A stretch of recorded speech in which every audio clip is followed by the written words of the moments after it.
JEE Main 2026 January 23 morning ഷിഫ്റ്റിലെ chemistry ചോദ്യമാണ്. 15ാമത്തെ ചോദ്യം നോക്കാം. Identify the molecule with maximum number of lone pairs of electron obtained using Lewis dot structure among HNO3, H2SO4, NF3 and O3.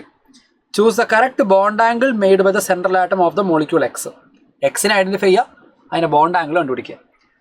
X എന്ന് പറഞ്ഞാൽ maximum number of lone pairs ഉള്ള ആളാണെന്ന് പറയുന്നത്. അപ്പോൾ ഇവിടെ ലൂയിസ് ഡോട്ട് സ്ട്രക്ചറിൻ്റെ ഐഡിയ ഉണ്ട്. Bond pair lone പെയറിൻ്റെ കോൺസെപ്റ്റ് VSEPR തിയറിയുടെ കോൺസെപ്റ്റുകളിലൂടെ ഇമ്പോർട്ടൻ്റ് ആണ്. നമുക്കൊരു കാര്യം ചെയ്യാം, നമ്മുടെ മോളിക്യൂളുകളുടെയൊക്കെ സ്ട്രക്ചർ ഒന്ന് വരച്ച് നോക്കാം. ആദ്യത്തെ ആൾ HNO3 അല്ലേ? HNO3യുടെ സ്ട്രക്ചർ ഇത് എങ്ങനെയാണ് വരിക? This is oxygen, so double ബോണ്ടോ nitrogen double bond O, oxygen, and here we have another oxygen, and here we have hydrogen.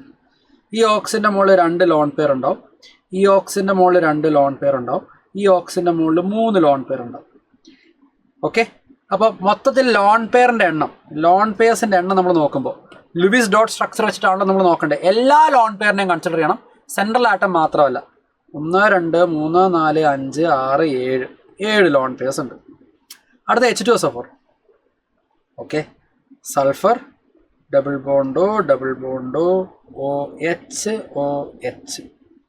എല്ലാ ഓക്സിജൻ്റെ മുകളിൽ 2 ലോൺ പെയർസ് ഉണ്ടാവും. All oxygens contain 2 lone pairs each.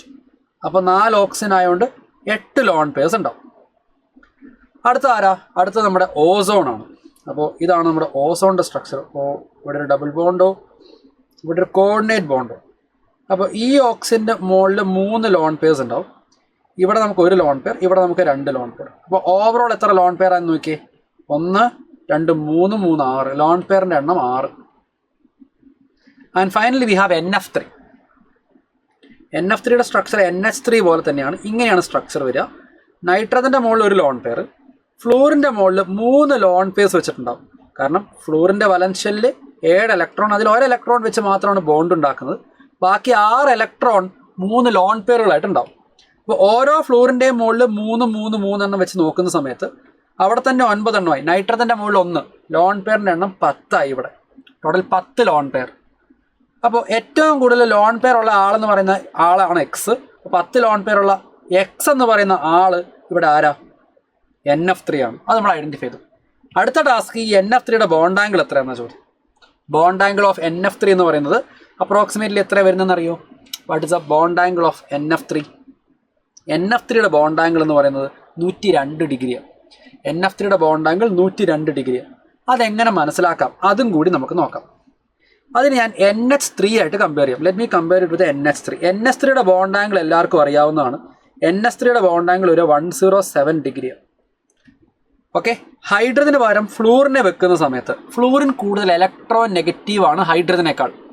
Surrounding atom കൂടുതൽ electron negative ആകുമ്പോൾ ഇയാൾ എന്ത് ചെയ്യും? ഇങ്ങോട്ടും ഇലക്ട്രോണിനെ വലിക്കും. അപ്പോൾ സെൻട്രൽ ആറ്റത്തിൻ്റെ അടുത്ത് ഇലക്ട്രോൺ ഡെൻസിറ്റി കുറയും.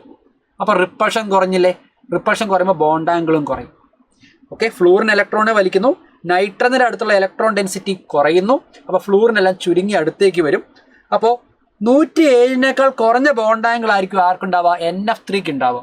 107 കുറഞ്ഞ ഒരേ ഒരു ആൻസർ ഓപ്ഷനേ ഉള്ളത് 102 ആണ്. Select it and that's it. Answer option 3 will be the right answer here.